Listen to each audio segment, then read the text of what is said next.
Comment percevons-nous la protection sociale et la solidarité collective? C'est la question que nous nous poserons ce soir dans Libre Ensemble. Bienvenue à toutes et à tous. Libre Ensemble, Catherine Ax, Jacques Nizan.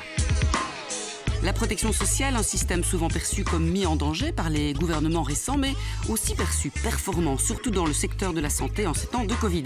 Pourtant, il existe quelques trous dans la raquette, comme on les appelle.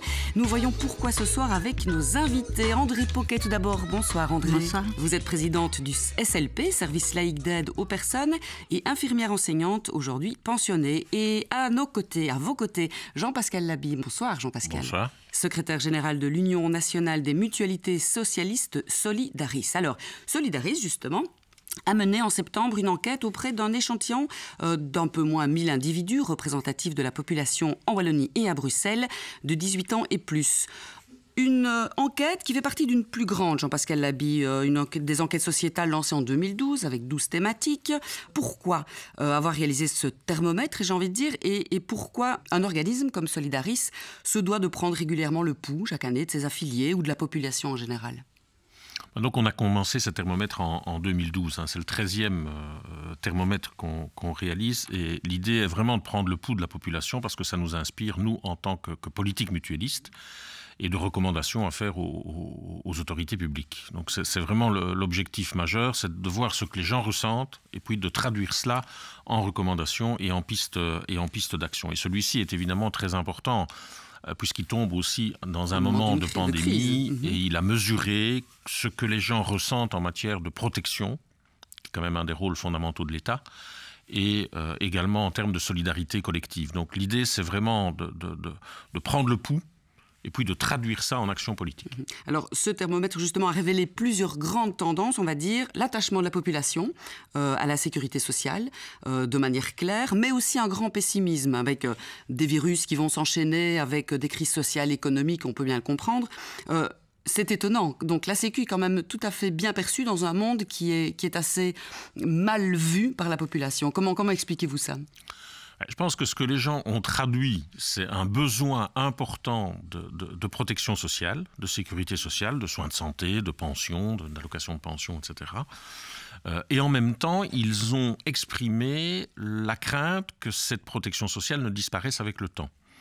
Elle s'est affaiblie au cours du temps et la dernière législature a été importante dans le ressenti des gens. Ça a quand même été 3 milliards d'euros d'économie sur une législature avec 2 blocs.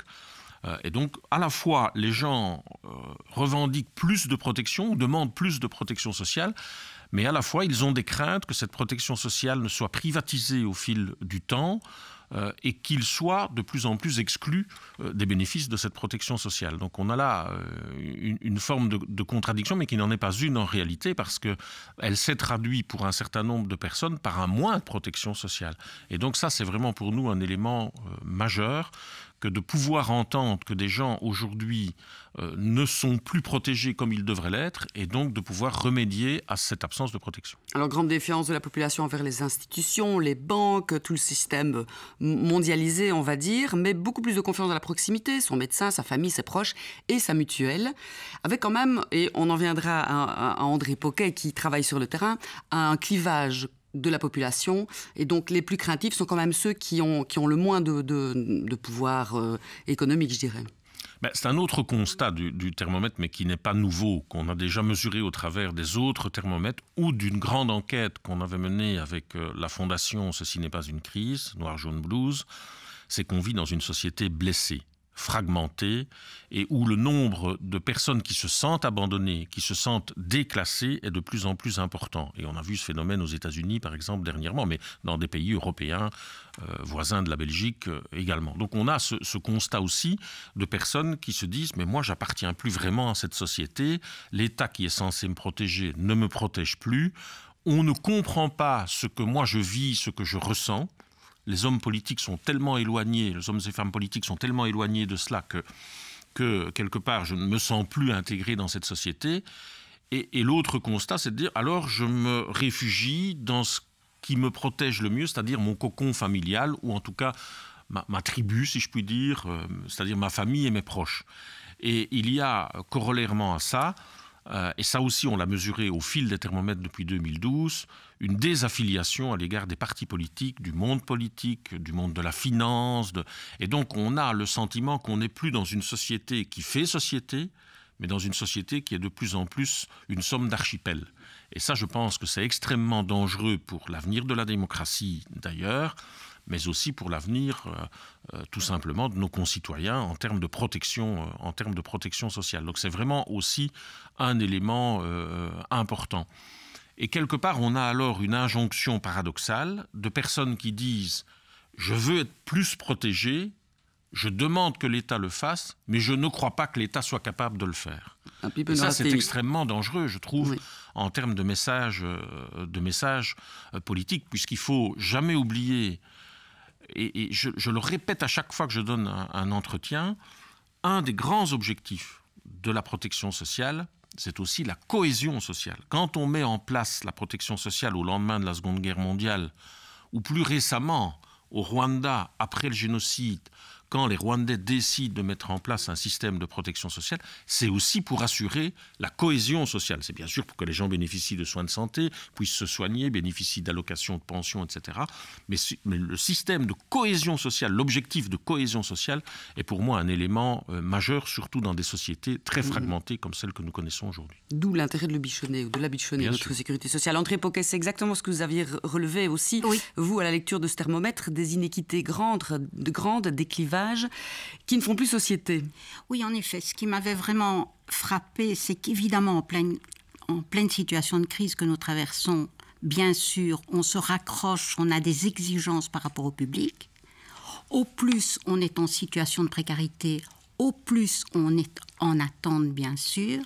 Mais moi, ce qui m'avait frappé quand même, c'est un peu ce que Jean-Pascal Labie souligne ici, c'est que chacun se centre évidemment sur ses besoins individuels et font évidemment du repli par rapport à eux-mêmes. Il est excessivement difficile de retourner à la source et de dire au fond cette sécurité sociale, cette protection a été mise en place d'abord pour créer du commun, pour créer société. On a envie de dire qui le sait encore. Qui le sait encore? Et pratiquement, quand on lit le rapport, on voit bien que les gens ont excessivement peur de voir un détricotage de cette protection sociale au bénéfice éventuellement d'assurances privées. Que tout le monde ne pourra pas s'offrir. Qu'on ne va pas pouvoir s'offrir, toute la population certainement. On verrait à ce moment-là un réel clivage sociétal. Mais ce qui m'étonne aussi, c'est que si on analyse les chiffres, les gens qui ont le moins foi au commun sont les plus précarisés et utilisent la protection sociale exactement comme une assurance publique. Alors bien sûr, comme on en discutait avant l'émission, c'est assez intéressant de se dire, c'est quand même fort, plus de 4 personnes sur 10 ont foi en cette solidarité, mais quand on analyse le profil sociologique de ces 4-5 personnes, ce sont des gens qui sont tout à fait privilégiés au niveau formation, au niveau santé, etc. Donc, ça me paraît vraiment un point tout à fait important, parce que dans cette crise, qu'a-t-on vu? C'est une protection sociale, évidemment, heureusement. Il suffit de voir l'évolution aux États-Unis, on pourrait comparer. Mais cette protection sociale s'est appuyée essentiellement sur une dynamique de peur. Et là, moi, je suis vraiment de plus en plus inquiète. Je pense que si on n'arrive pas à basculer de la peur à la confiance, on va droit au mur, parce qu'à ce moment-là, nous allons avoir vraiment tous les courants extrémistes qui vont prendre, et les comportements évidemment individualistes qui vont devenir peut-être ingérable. En tant que grande laïque que vous êtes, André, on sait tous que solidarité ne va pas sans liberté ou égalité. Et comment recréer, alors comment refaire sens, et je poserai la question aussi à Jean-Pascal Labie, comment justement recréer une société, une solidarité commune? Mais je pense que d'abord, c'est de passer de la peur à la confiance. Alors, il suffit Ça pas... va être le rôle de Jean Pascal et des mutualistes, alors, redonner confiance, entre autres. Peut-être, mais je dirais qu'il n'est quand même pas le seul. Pas du seul, heureusement. Je pense qu'ensemble, il faut travailler là-dessus. En effet, sans solidarité, il n'est pas pensable de réfléchir l'égalité. Et sans égalité, pas de liberté. Et je pense que ce triangle est omniprésent. On ne peut pas les dissocier l'un de l'autre. Mais quand on parle d'égalité, je préfère parler de politique qui développe l'équité. Si on donne à chacun exactement la même chose, platement dit, nous allons continuer les clivages comme maintenant. Qu'on discute de cela au niveau de l'école, qu'on discute de cela au niveau de la santé, c'est la même chose. Alors, un des points en tant que laïque qui me paraît tout à fait important et qui pourrait, à mon avis, redonner confiance, c'est de prendre les usagers là où ils sont et de travailler avec eux dans une logique de démocratie participative où ils sont de réels usagers partenaires. Alors, on en discutait, si on regarde, bien sûr, au lendemain de cette crise, malheureusement, on réalise que ce n'est pas de même la veille, on va devoir porter un regard sur la politique de santé. Que se passe-t-il ? Bon, il y a évidemment les aberrations au niveau de la santé, mais ça fait depuis la nuit des temps qu'on détricote. On ne va pas mettre de nom, mais on connaît nos ministres qui, d'année en année, ont détricoté. Mais on a toujours eu une politique tout à fait hospitalo-centriste. Et donc, je pense qu'il est vraiment grand temps, et le thermomètre le souligne, les gens ont confiance à la première ligne. Le médecin traitant est la première personne écoutée au niveau de la santé. Redonnons force à ce médecin traitant, à des structures comme les maisons médicales, etc. Et recréons de la fluidité entre les différents niveaux de santé. Parce qu'à l'heure actuelle, je pense qu'on est toujours à analyser l'institutionnel et je préférerais qu'on se penche sur l'analyse des besoins, des problèmes de l'usager, parce que c'est le même usager qu'on a à l'hôpital, en maison médicale, etc. Donc revenir à l'usager, Jean-Pascal Labille, comme dit André Poquet, qu'en pensez-vous ? En évitant peut-être, et André l'avait pointé aussi, le paternalisme. Oui, tout à fait. Il y a un point sur lequel je veux aussi intervenir. Je vais revenir à votre question tout de suite, mais c'est la question des libertés. La pandémie a amené des restrictions de liberté, collectives et individuelles. Il faudra revenir là-dessus. C'est vraiment un élément majeur et quand on entend encore les mesures qu'on envisage de prendre, je crois qu'on doit être extrêmement attentif à reconquérir les libertés qui ont été supprimées à cause des mesures urgentes qu'il fallait prendre liées à cette pandémie. C'est aussi rendre de la confiance ? Vous pensez ça ? Alors, la clé, c'est la confiance, oui. Effectivement. La clé est la confiance. Donc, moi, je crois qu'il y a un énorme travail d'éducation permanente à faire sur la protection sociale. On envisage peut-être la mise sur pied d'une convention citoyenne liée à la santé. Mais le travail d'éducation permanente pour expliquer en quoi la protection sociale ne tombe pas du ciel et en quoi elle doit être défendue et même étendue est un élément majeur. Je crois qu'il faut repolitiser la protection sociale. Elle sert à quoi ? Elle sert à socialiser, elle sert à intégrer, elle sert à émanciper, qui est un des plus beaux mots de la langue française, et elle sert également à la cohésion sociale, comme je l'ai évoqué tout à l'heure. Donc je crois que ce travail-là, plus macro, je vais dire, macro-politique, doit être fait. Et puis alors, il y a le travail, effectivement, de terrain. Je pense que trop de décisions politiques, depuis un certain nombre d'années, ont été prises avec un seul prisme de lecture, c'est-à-dire l'aspect budgétaire. Il ne faut pas que ça coûte trop cher. Et je crois que ça doit cesser. La santé est devenue aujourd'hui une priorité et on est parti pour un temps long. Je sais que d'aucuns voudraient revenir très vite au monde d'avant, mais on est parti pour un temps long avec des problèmes liés à nos systèmes de santé. Et donc reconstruire le système de santé en fonction des besoins réels des gens me paraît être un élément majeur aujourd'hui. Quel est l'hôpital de demain ? Pour faire face à des pandémies et ne plus connaître le stress qu'on a connu à la fois en termes d'accueil mais aussi du personnel soignant qui a été absolument remarquable parce que le système n'était pas prêt du tout à absorber un choc comme celui-là, mais le personnel a répondu présent. Que ce soit les médecins, les infirmières, les aides-soignantes, le domicile et même les maisons de repos, même si on a connu des drames dans les maisons de repos, le personnel globalement, partout, a été absolument remarquable. Et pas que le personnel soignant, même ceux qu'on a appelés les métiers essentiels. J'aime pas ce terme parce que ça veut dire que les autres ne sont pas essentiels, alors que tout le monde dans la société a son rôle à jouer et a quelque part ce rôle essentiel.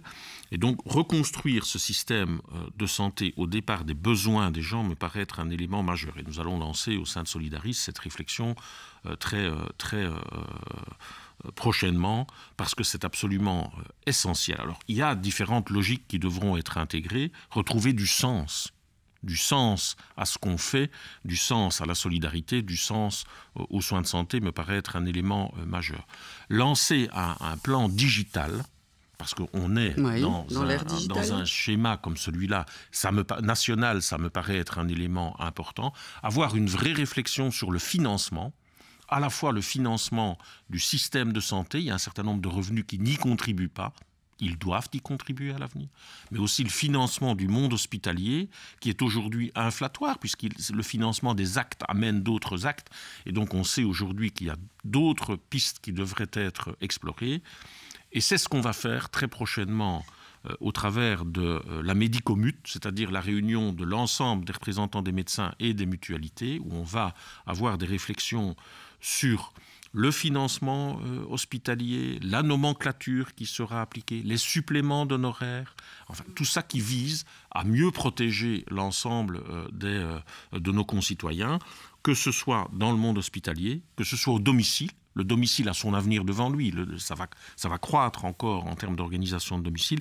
Et puis ce troisième élément que sont les maisons de repos, sur lesquelles on doit avoir une vraie réflexion sur le vieillissement et ces personnes qui sont dans ces maisons de repos pour encore mieux les aider. Et alors je rejoins ce qu'André a dit tout à l'heure, la centralité de la première ligne. Que ce soit les médecins généralistes, les maisons médicales, les infirmières à domicile, les aides familiales qui ont joué un rôle majeur dans cette pandémie, on doit construire au travers de la centralité de la première ligne et passer d'un système de santé qui est bien trop curatif à un système de santé beaucoup plus préventif, c'est-à-dire en agissant en amont, avant que le problème ne se pose, et si on peut éviter le problème, ce sera bénéfique pour tout le monde. Je voudrais revenir aussi un petit peu sur André Poquet. Non, je voulais aller un peu dans ce que vous venez d'échanger maintenant. Bien sûr, le concept de liberté, le concept de la santé.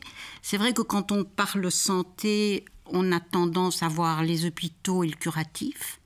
Et puis, il ne faut pas oublier, simplement au niveau des frais de santé, 75% de nos coûts, c'est la prise en charge de pathologies chroniques. On est face à une population qui vieillit évidemment sensiblement, donc avec un impact sur la dépendance, etc.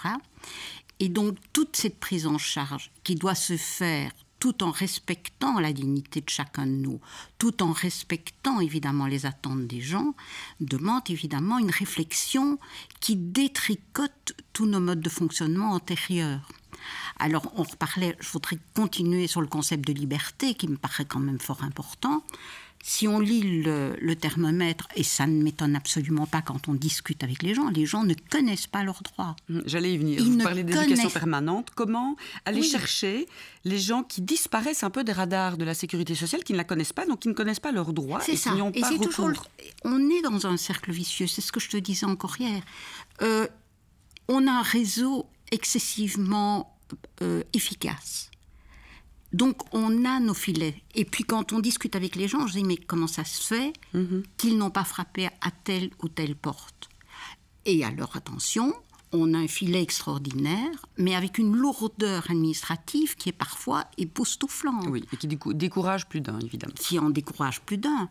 Alors, en plus, quand on dit, vous n'avez qu'à aller sur un site, oui, mais quand on voit la population qui n'est pas équipée, qui n'est pas éduquée à ce type d'informatisation de la société, il suffit de voir combien plusieurs de nous, j'en suis un très bel exemple d'ailleurs, on est tout à fait paumés avec nos réunions en Zoom, etc., auxquelles on a dû s'adapter comme ça d'un coup de baguette magique.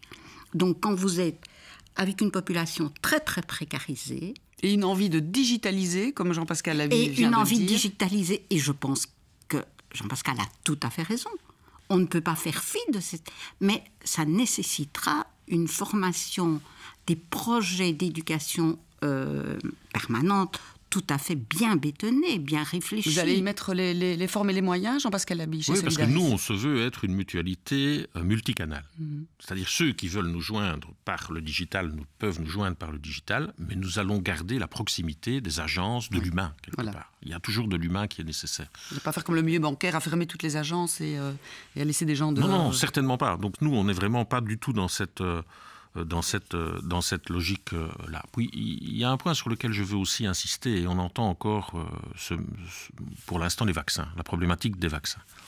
J'espère qu'on va quand même avoir l'intelligence, après avoir connu en mars-avril la course aux masques, au matériel de protection, maintenant c'est la course aux vaccins, qu'on va quand même avoir l'intelligence, et j'entendais ce matin que le plan de Frank van den Broek le prévoit, de se dire qu'on ne doit pas être dépendant d'autres continents ou d'éléments extérieurs quand on a vraiment des questions de santé publique. C'est la vie des gens ici dont on parle. C'est pas d'un jouet c'est vraiment d'un élément majeur qu'on va avoir quand même l'intelligence de rapatrier des productions sur notre territoire, ou en tout cas sur le territoire de l'Union européenne qui a un rôle important sur ce plan-là. Que la logique du zéro stock, on a vu ce que ça donnait, c'est-à-dire des morts. Mais non, des morts, il faut appeler un chat un chat. Ça a amené des morts, que toutes ces logiques qui sont néolibérales, ultra-capitalistes, doivent être mises aujourd'hui en question. Ça me paraît être un élément extrêmement important. Et quand j'évoque ça, je veux un peu évoquer aussi le rôle de l'État. On est au XXIe siècle, on n'est plus dans un État tel qu'ils ont été construits au lendemain de la Seconde Guerre mondiale, et je pense que l'État aujourd'hui a 3 rôles majeurs importants à remplir. Le premier, on a un besoin d'État protecteur, régulateur, et qui est un arbitre, qui fixe les règles du jeu. Et on sent quelques secousses au niveau de l'Union européenne, mais il faudra encore secouer le cocotier, comme on dit plusieurs fois, pour que vraiment le franc tombe bien, parce que le poids des lobbies, et on le voit avec le combat que mène l'Union européenne aujourd'hui avec les sociétés pharmaceutiques, le prix du médicament est un autre dossier. Donc je pense que vraiment le politique doit reprendre la main, pour le dire autrement. Le deuxième rôle pour moi d'un État, c'est d'être dans la prévention. Et c'est vrai en termes de soins de santé, mais on pourrait dire la même chose au niveau de l'enseignement. Le plus tôt possible, avant que le problème ne se pose, et le plus tôt possible quand le problème se pose, pour pouvoir le régler sans qu'il n'explose réellement en transversalité dans la société. Et le troisième rôle pour moi de l'État, mais quand je parle de l'État, on peut parler de l'Union européenne, c'est le même principe, c'est d'être en capacité de gérer les grandes crises. Car nous allons encore en connaître, n'en doutons pas, qu'elles soient sociales, qu'elles soient économiques, qu'elles soient migratoires, qu'elles soient sanitaires. Et ça, les gens le savent, on le voit très bien dans le thermomètre. Bien sûr. Et donc, on doit mettre l'État en capacité de gérer ça. Sans quoi, c'est l'explosion, chacun se réfugie sur son petit territoire, et là on est devant une bombe à retardement, mais qui va être une déflagration qui va être majeure pour la société. Vous dites vraiment faire solidarité autour de l'État, renforcer l'État pour que les replis communautaires cessent en quelque sorte. Exactement. Et rendre la confiance aux gens, c'est rendre la confiance en l'État en fait. Oui, parce que, et tous les anthropologues vous le disent, il ne peut pas y avoir entreprise s'il n'y a pas confiance. Et donc ça, c'est le rôle de l'État, c'est de protéger l'ensemble des individus, de nos concitoyens, pour leur permettre non seulement d'avoir la possibilité d'entreprendre, mais aussi d'avoir une vie digne. Or, aujourd'hui, on sait que 20 à 30% des gens sont exclus de la société dans laquelle on est.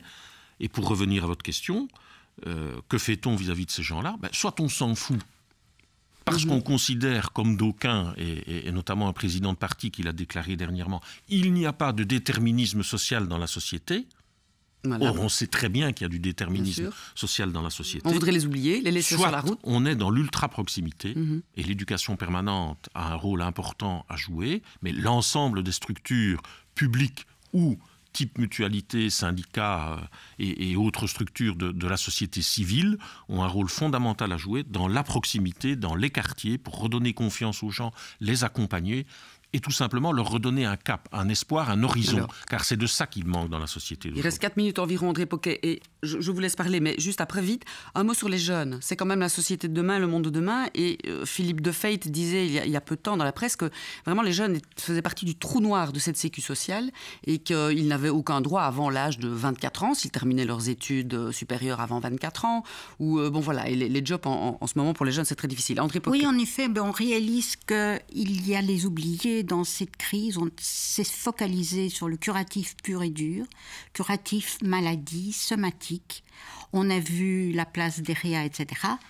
Et puis maintenant, on est vraiment le nez dessus, toutes les décompensations, toute la problématique de la santé mentale en particulier. Et la santé mentale touche évidemment, essentiellement la tranche d'âge, les jeunes. Et maintenant, on se dit Qui sont en pleine dépression, de plus en plus. Ah oui, c'est un réel problème. Parce que, bon, c'est peut-être triste à dire, mais les vieux, on s'est déjà tout doucement confinés. Les jeunes, on est à des kilomètres de cette approche. Tout à fait. Et le concept du temps est un concept très différent. Quand vous avez 18 ans et que vous avez encore toute votre vie, ce n'est pas la même chose que quand vous avez mon âge et que vous avez déjà fait un bon bout de chemin. Rendre de l'espoir et de la confiance en l'État auprès des jeunes, comment ça pourrait se passer, Jean-Pascal Haby, quand à 18 ans on a perdu son job étudiant, ou on est en concurrence, on fait ses études, mais on doit payer ses études, on est en concurrence avec un jeune qui travaille, qui est déjà dans le monde du travail et pas aux études, et qu'on entre en concurrence sur des jobs qui vont manquer, et qu'on n'a pas droit à la sécurité sociale si on habite toujours chez ses parents. Enfin, comment faire pour aider, donner un coup de pouce à ces jeunes-là dans les prochains mois et années? C'est leur assurer une protection sociale à tous les moments de la vie. C'est-à-dire quand ils ont 18 ans, quand ils ont 20 ans, quand ils décrochent, quand ils commencent à travailler et qu'ils sont dans des boulots précaires, mal payés. On le sait bien parce qu'on a bassiné tout un temps job, mais quel job Avec ces jobs-là, on ne peut pas vivre. Donc voilà, moi je suis effaré de voir le taux de recours à la prostitution aujourd'hui des jeunes. C'est vrai.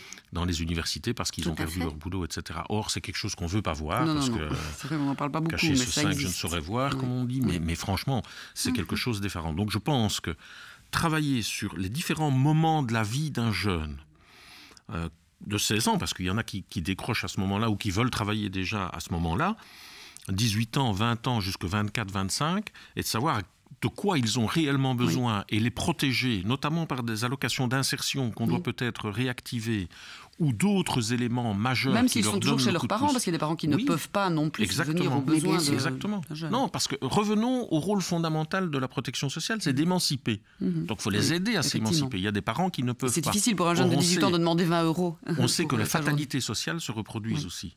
L'ascenseur social ne fonctionne pas partout, loin s'en faut. Et donc, c'est vraiment de voir à quel moment ils ont besoin soit d'une allocation financière, soit d'un chemin, d'un parcours qui leur permet d'avoir un job, mais surtout aussi, c'est de travailler sur la qualité des jobs. Je pense que quand vous avez un travail, vous intégrez dans la société, mais il faut que ce travail vous permette d'avoir une vie digne, de payer votre loyer, etc., et d'avoir une vie, un foyer, des enfants, etc. C'est tout cela sur le quoi il faut travailler aujourd'hui, c'est redonner du pouvoir d'achat à ces jeunes, mais du pouvoir d'achat social, d'émancipation, je veux dire. C'est pas que pour aller consommer. C'est vraiment majeur que de remplir les trous de la raquette, comme vous l'évoquiez tout au début de l'interview. Très bien. André Poquet, le mot de la fin, il nous reste 30 secondes. Le mot de la fin, c'est peut-être difficile, mais concrètement, rapide phrase de c'est fin. justement une réflexion sur l'individualisation des droits qui me paraît vraiment important et peut-être une manière de répondre. J'en ai un peu marre d'entendre, mais les jeunes n'ont qu'à demander aux parents, mais les parents sont en crise. Chacun doit, de manière autonome, pouvoir se prendre en charge en décence, en dignité, etc. Et j'en ai vraiment marre de cette image d'Épinal, de papa, maman et 2 enfants, que ça soit pour penser nos bulles, etc. Franchement, je ne suis pas dans... Voilà, ce sera le mot de la fin, excédé d'André Poquet. Le mot excédé d'André Poquet. Pour ouvrir vers un avenir. Merci à tous les deux. Cette émission se termine malheureusement. On se donne rendez-vous l'an prochain pour le prochain thermomètre. Jean-Pascal Haby, André Poquet. Merci à tous d'avoir été à notre écoute. On vous souhaite une bonne soirée. On se donne rendez-vous samedi prochain pour un autre rendez-vous avec la laïcité. À très bientôt. Au revoir.